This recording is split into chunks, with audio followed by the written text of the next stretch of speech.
कहानी की शुरुआत में हम मेन कैरेक्टर कूपर नाम की एक आदमी को देखते हैं जो अपनी बेटी के साथ एक कॉन्सर्ट में जा रहा था जहां एक मशहूर सिंगर लेडी रेवन ने आना था और कूपर की बेटी उसकी बहुत बड़ी फैन थी। कॉन्सर्ट काफी बड़ा था, तकरीबन 20,000 फैंस आए हुए थे। कूपर की बेटी ने स्कूल में अच्छे नंबर्स लिए थे जिसका इनाम कूपर ने ये दिया कि वो दोनों के लिए आगे की सीट्स लेते हैं, जिससे उसकी बेटी काफी खुश हो जाती है। कूपर नोटिस करता है कि इस बिल्डिंग में कुछ ज्यादा ही पुलिस ऑफिसर्स और सिक्योरिटी लगी हुई है। पुलिस वाले एक आदमी को उठाकर ले जाते हैं पूछताछ करने के लिए, जो देखकर कूपर काफी घबरा जाता है। उसके अंदर अजीब सा डर था। कुछ ही देर में कॉन्सर्ट शुरू हो गया। लेडी रेवन स्टेज पर आकर जब गाना गाती है तो हर लोगों के शोर से गूंज उठता है। लोग खुशी में जोर जोर से चिल्लाने लगते हैं, जिनमें कूपर की बेटी भी थी। कूपर अब बाथरूम का बहाना बनाकर हॉल से बाहर निकल आता है। फिर वो बाथरूम में जाकर अपने मोबाइल की सिक्योरिटी ऐप को खोलता है, जिससे हमें पता चला कि कूपर ने एक लड़के को एक बेसमेंट में अगवा करके रखा हुआ है। अब बाहर का सीन हम देखते हैं जहाँ बिल्डिंग को पुलिस और FBI ने चारों तरफ से घेर लिया था। कूपर एक बार फिर कॉन्सर्ट में आ जाते हैं और जब उसने बढ़ती हुई पुलिस को देखा तो उसकी परेशानी भी बढ़ने लगी। कॉन्सर्ट की आधा होने पर ये बाहर आती है। अब कूपर की बेटी को लेडी रेवन की टी-शर्ट चाहिए थी, लेकिन उस साइज में बस एक ही टी-शर्ट रह गई थी, जिसे कोई और लड़की भी लेने की जिद करती है। ये देखकर कूपर अपनी बेटी को समझाने लगा कि टी-शर्ट तुम उस लड़की को लेने दो। तब उसकी बेटी मान भी जाती है क्योंकि वो अपने डेट की बात को इनकार नहीं कर सकती थी। ये देखकर शॉप पर काम करने वाला वर्कर उसकी बेटी से काफी मुतासिर हुआ। वो कूपर को कहता है कि जब नया स्टॉक आएगा तो मैं आपकी बेटी के लिए ऐसी टी-शर्ट पहले से ही अलग करके रख दूंगा। अब कूपर इस वर्कर का फायदा उठाने का सोचता है। वो उससे पूछने लगा कि आज यहाँ कॉन्सर्ट में इतनी पुलिस और सिक्योरिटी क्यों है। इस पर वर्कर कहते हैं वैसे तो ये बात खुफिया है, लेकिन फिर भी तुम्हें बता देता हूँ। तुमने मशहूर खूनी बुचर के बारे में तो सुना ही होगा, जो लोगों को ट्रैप करता है, अपने जाल में फंसाता है, फिर उनके टुकड़े टुकड़े करके बेरहमी से मार देता है। अब पुलिस को खबर मिली थी कि वो कातिल आज यहाँ पर आ रहा है, तो उसे पकड़ने के लिए ही पुलिस ने कॉन्सर्ट रखा एक ट्रैप के तौर पर, ताकि वो किले को अपने जाल में फंसाकर पकड़ सके, क्योंकि यहाँ आने के बाद वो निकल नहीं पाएगा, पकड़ा जाएगा। वजह ये है कि हर एग्जिट पर बाहर जाने के रास्ते पर पुलिस और सिक्योरिटी लगी हुई है। सिर्फ एक ही रास्ता है बाहर जाने का और वो है स्टेज की बैक साइड पर, लेकिन वहाँ पे हर कोई नहीं जा सकता। ये सुनकर कूपर बाहर से तो हंस रहा था, लेकिन अंदर से उसकी सांसें अटक गई। उसकी होश उड़ जाते हैं क्योंकि हैरत वो किलर और कोई नहीं बल्कि खुद कूपर ही है। वो अपनी बेटी के साथ बाहर आ गया, यहाँ से निकलने का रास्ता ढूंढने लगता है। उसे पता चला कि हर एग्जिट पर बहुत सारी सिक्योरिटी लगी हुई है और हर दरवाजे को यहाँ काम कर रहे वर्कर्स की ID से खोला जा सकता है। तभी उसकी नजर एक लड़की पर गई जिसने बहुत ज्यादा ही शराब पी ली थी। कूपर उसे धक्का मारकर नीचे गिरा देता है। तब उसके आसपास बहुत सारे लोग जमा हो जाते हैं, जिस चीज का फायदा उठाकर कूपर अपनी बेटी को लेकर निकलने का सोचता है। पर बाहर तो बहुत ज्यादा ही पुलिस थी, इसलिए मजबूरन वो वापस कॉन्सर्ट में ही आ जाता है। अब दूसरे गाने के लिए रेवन अपने साथी सिंगर को बुलाती है, जो स्टेज के नीचे से निकल कर आता है। ये देखकर कूपर वहाँ जाने का फैसला करता है। अपनी बेटी से उसने कहा कि चलो स्टेज के नीचे चलते हैं, बहुत मजा आएगा बेटा। उसकी बेटी हैरान होते हुए कहती है पापा वहाँ जाने की इजाजत नहीं है, और ये आप कैसे अजीब बातें कर रहे हैं, हम यही ठीक है। इसलिए कूपर एक बार फिर उसी वर्कर के पास आ गया,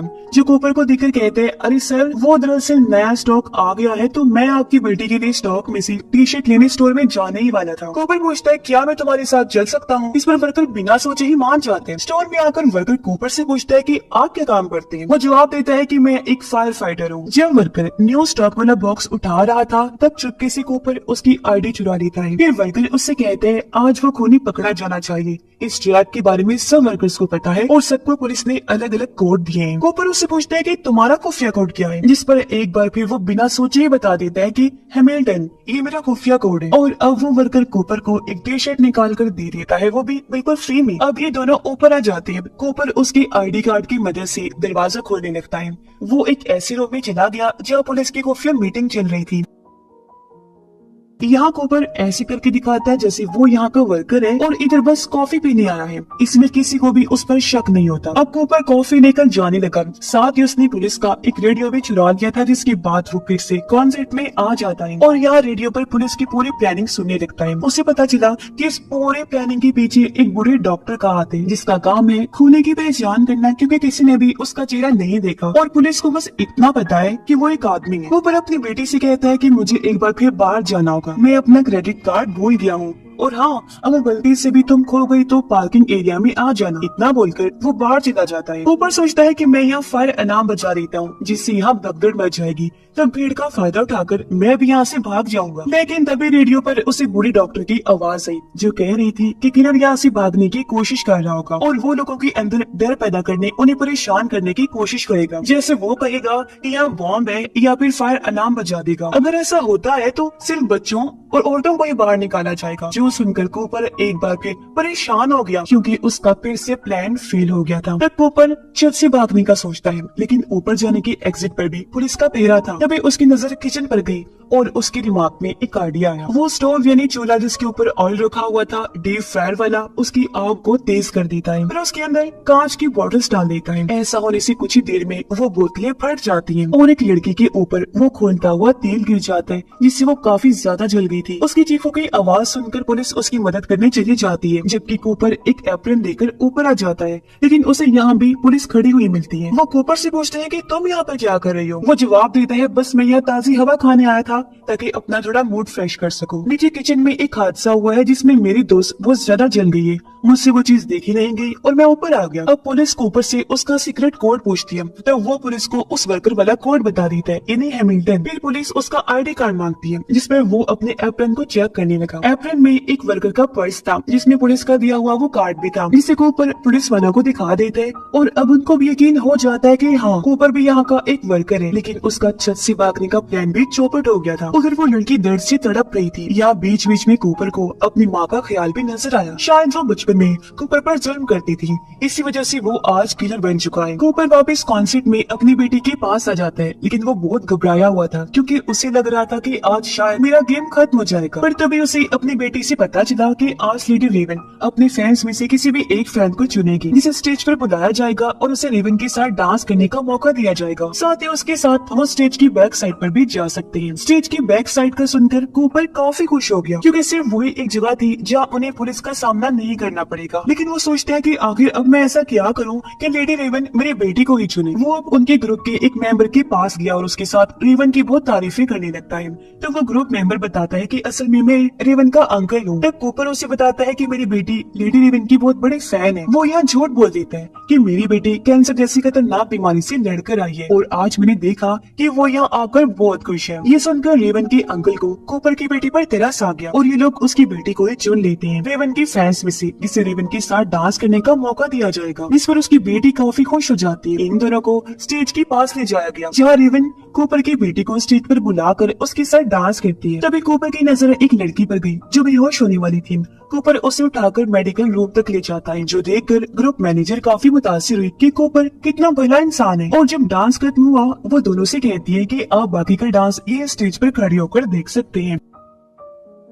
अब कूपर बड़े आराम से मैनेजर से बात करता है, कहता है कि आपसे एक फेवर चाहिए थी, क्या हम स्टेज के पिछले रास्ते से जा सकते हैं क्योंकि वहाँ ज्यादा रश नहीं होगा। इसके लिए मैनेजर भी मान जाती है। कॉन्सर्ट खत्म होते ही मैनेजर इन्हें स्टेज के पिछले दरवाजे के पास लेकर बाहर जाने का रास्ता दिखाती है, लेकिन वहाँ भी पुलिस खड़ी हुई थी, यानी कि कूपर यहाँ से भी नहीं निकल सकता था। वो सोचता है कि आखिर में कैसे बिना चेकिंग के बाहर जा सकता हूँ। तभी इनके पास लेडी रेवन आई जो कूपर की बेटी को बाय कहने आई थी। तब उसे कूपर कहता है कि मैं 2 मिनट आपसे अकेले में बात करना चाहता हूँ, जिसके लिए रेवन मान भी जाती है। कूपर उसे बता देता है कि जिस कातिल को पुलिस ढूंढ रही है, जिसके लिए सारा ट्रैप किया गया है, वो और कोई नहीं बल्कि मैं हूँ। वो फिर लड़के की रिकॉर्डिंग दिखाकर बताता है कि देखो, मैंने एक लड़के को अगवा करके एक रूम में बंद करके रखा है। मैंने जैसे बटन दबाना है जहरीली गैस कमरे में फैल जाएगी, जिससे उस लड़के की मौत हो जाएगी। तो अब तुम्हें ये करना है कि तुम्हें हमें अपनी गाड़ी में यहाँ से बाहर लेकर जाना है, और अगर तुमने ऐसा ना किया तो मैं इस लड़के की जान ले लूंगा। अब रेवन, जो हालांकि इस लड़के को जानती तक नहीं थी, उसकी जान बचाने के लिए मान जाती है। वह कूपर और उसकी बेटी को अपनी कार में बिठाकर यहाँ से ले जाने लगती है। अब पुलिस बाहर जाने वाले हर इंसान की चेकिंग कर रही थी, लेकिन कूपर इतना तेज दिमाग था कि पुलिस की आंखों के सामने ही फरार हो गया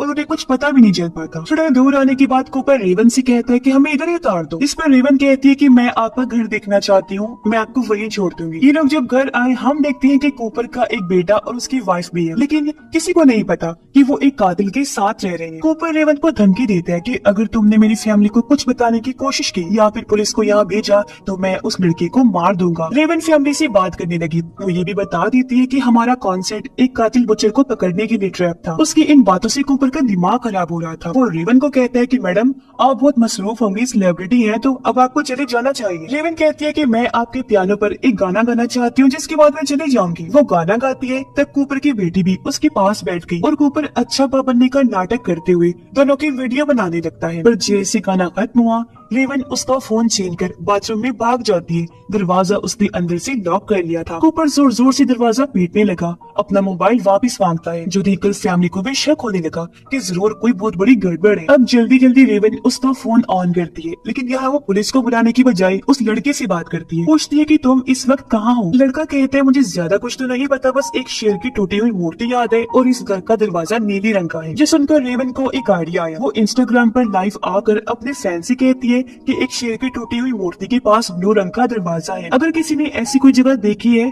तो उस घर में जाओ, घर के बेसमेंट में एक लड़का फंसा हुआ है तो उसे वहाँ से बाहर निकालो क्योंकि उसे मदद की जरूरत है। अब ये सोचने वाली बात है कि भला इस तरह कौन मदद करने आता है, और अगर किसी ने ऐसी जगह देखी भी होगी तो वो पुलिस को बुलाएगा ना कि खुद जाएगा उसकी मदद करने। इसलिए फैंस उससे सवाल जवाब करने लगते हैं, जिसके बाद रेवन अपने ड्राइवर को मैसेज करती है कि फौरन पुलिस को कॉल करके यहाँ बुलाओ। तभी दूसरी चाबी से लॉक तोड़कर कूपर अंदर आ जाता है। उसने अपनी फैमिली को ऊपर वाले कमरे में बंद कर दिया था और अब वो अपना फोन लेकर सबसे पहले उस लड़के को चेक करता है। उसने देखा कि सच में लड़के को कोई वहाँ से भगा ले गया है, जो देखकर कूपर को बहुत गुस्सा आया और अब वो रेवन को गाड़ी में बिठाकर भागने लगता है। लेकिन तभी गाड़ी के सामने उसकी फैमिली आ गई, क्योंकि भले ही कूपर ने दरवाजा लॉक कर दिया था लेकिन वो खिड़की बंद करना भूल गया था, जिससे हुआ ये कि फैमिली वहाँ से पेड़ पर उतरे फिर वो नीचे आ गई। ये देखकर कूपर सोचता है कि इतना मास्टरमाइंड होने के बावजूद मैंने इतनी बड़ी गलती कैसे कर दी। और अब रेवन भी गाड़ी से उतरकर उसकी फैमिली के पास चली जाती है। अब तक पुलिस भी यहाँ आ गई थी और ये लोग चारों तरफ से घर को घेर लेते हैं। कूपर की फैमिली को पुलिस की एक गाड़ी में बिठाकर यहाँ से ले जाया गया, जबकि रेवन भी अपनी गाड़ी में बैठ गई। पर तभी एक ऑफिसर आकर उसके ड्राइवर को कहता है कि गाड़ी से उतरो,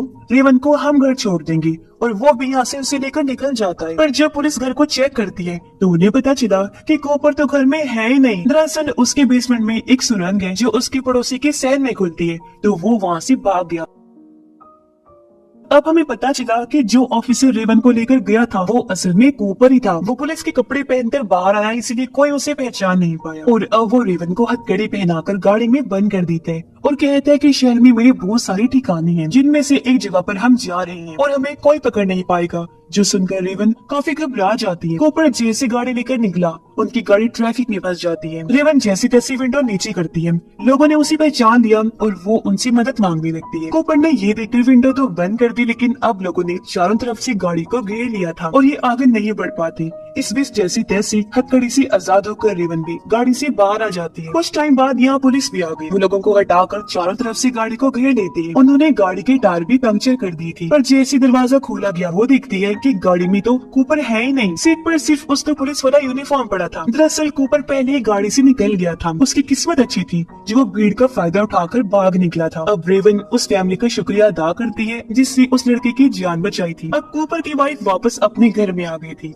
जबकि उसके बच्चों को उनकी आंटी के घर छोड़ दिया गया था। घर के बाहर पुलिस खड़ी थी ताकि उसकी वाइफ की हिफाजत कर सके। अब उसकी वाइफ किचन में जाती है, पर उसने देखा कि कूपर तो पहले ही घर में आ चुका है। यहाँ वो सोच रहा था कि आखिर पुलिस को पता कैसे चला कि कातिल उस कॉन्सर्ट में जाने वाला है। तो यहाँ ये बात सामने आती है कि वो और कोई नहीं बल्कि कूपर की वाइफ थी जिसका इन सब चीजों के पीछे हाथ था। दरअसल उसे शक था कि कूपर का किसी के साथ चक्कर है, क्योंकि उसके कपड़ों में हमेशा हॉस्पिटल की लिक्विड की स्मेल आती है। असल में कूपर खून साफ करने हॉस्पिटल जाया करता था और वहाँ की लिक्विड से खून साफ करता। अब एक दिन उसकी वाइफ ने कूपर का पीछा किया और वो उसके दूसरे ठिकाने पर गई जहाँ वो प्लानिंग करने जाया करता था। उसकी वाइफ ने देखा कि यहाँ बस एक टेबल और कुर्सी के अलावा कुछ नहीं है। ये देखकर वो सोचने लगी कि कहीं मेरा हस्बैंड ही वो किलर बुचर तो नहीं है। फिर उसने कूपर के पर्स में से कॉन्सर्ट के टिकट्स वाली रसीद निकाली। उसे याद आया कि वो भीड़ वाली जगह है तो वहाँ बुचर किलर जरूर आएगा। अब उसे शक तो अपने हस्बैंड कूपर पर ही था, इसलिए उसने कूपर की उस ठिकाने पर रसीद रख के पुलिस को उसका ठिकाना बताया कि वो ठिकाना बुचर का है, जिससे पुलिस को समझ लग गई कि बुचर किलर भी उस कॉन्सर्ट में आने वाला है। इसीलिए उन्होंने बुचर को पकड़ने के लिए सारा ट्रैप लगाया। पर अब जब उसकी वाइफ को सच पता चल गया कि उसका हस्बैंड एक पागल कातिल है, उसका दिमाग ठिकाने पर नहीं है, तो उसे दुख तो होता ही है, साथ ही वो काफी डरी भी हुई थी। कूपर फैसला करता है कि मैं अपनी वाइफ को मार मार दूंगा जिसकी बात खुद को भी। उसने जब ये अपनी वाइफ को बताया तो वो कहती है कि पहले हम पाई खा लेते हैं जो मैंने रेवन के लिए बनाई, इसलिए वो पाई खाने बैठी, लेकिन उसकी वाइफ नहीं खाती और इस बात का कूपर को नहीं पता चल पाता। वो खाते हुए कहता है कि मुझे तुम पर बहुत गुस्सा आ रहा है क्योंकि तुम्हारी वजह से मैं अपने बच्चों को बड़ा होते नहीं देख सकता और मैं मरने वाला हूँ। जैसे पाई खत्म हुई कूपर को भी एहसास हुआ कि इसमें कोई नशे वाली चीज मिली हुई थी क्योंकि उसका जिस्म सुन्न होने लगता है, उसे चक्कर आने लगी, लेकिन वो फिर भी अपनी वाइफ को मारने की कोशिश करने लगता है। पर तभी यहाँ पुलिस भी आ गई जो उसे बहुत सारे बेहोश करने वाले शॉट्स मारते हैं जिससे वो नीचे गिर पड़ा और आखिरकार उसे गिरफ्तार कर लिया जाता है। जाते हुए कूपर अपनी बेटी की साइकिल देखता है जिसे उठाकर उसने खड़ा कर दिया। उसके बच्चे आकर आखिरी बार उससे मिलते हैं, फिर पुलिस उसे वैन में बिठाती है और ये लोग निकल जाते हैं। लेकिन रास्ते में हमें पता चला कि असल में कूपर ने अपनी बेटी की साइकिल में से एक तार तोड़कर अपने पास रख ली थी जिसका इस्तेमाल करके वो अपनी हथकड़ी खो लेता है और अजीब तरह मुस्कुराने लगता है, यानी कि एक बार फिर सबकी इतनी कोशिश बेकार गई, वो दोबारा से फरार हो जाएगा और लोगों को मारने का सिलसिला जारी रखेगा, जो चीज जाहिर है बहुत भयानक है। और उसकी इस शैतानी वाली मुस्कुराहट के साथ ही ये कहानी भी इधर ही खत्म हो जाती है।